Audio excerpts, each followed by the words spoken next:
I've still got some dried paint, acrylic paint left on this plate. And this is a mix of acrylic paint marks.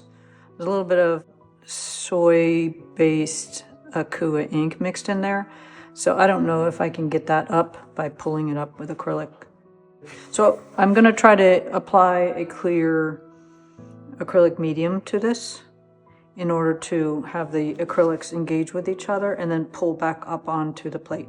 I don't know if it'll work yet or not. So I'm gonna take this start, which is nice. It's pretty minimal though, so I'd like to add more dimension to it and see if I can get these marks onto this print.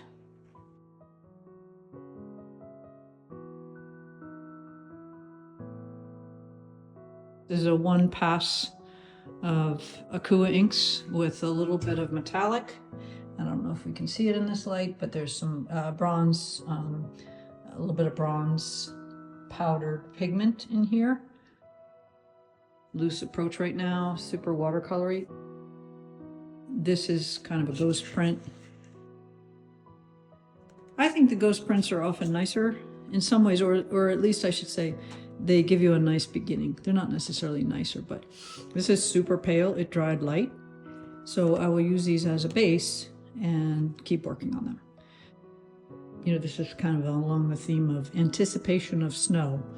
I'm influenced by the sunset 2 days ago and the sunrise, the colors in the sky, and the sense of calm and spaciousness that you feel right before a snowstorm. Now we have the actual snowfall. And I did another layer on the bottom.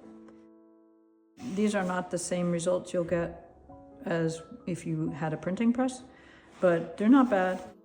I'll probably end up, you know, because this edge is uneven, I'll probably end up matting these.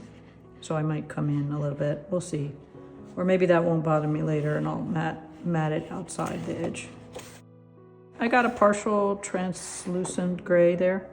It's a little bit heavier than I originally intended, but maybe that's good because it gives you some contrast. This part is so airy, it's good to have a dark at the bottom.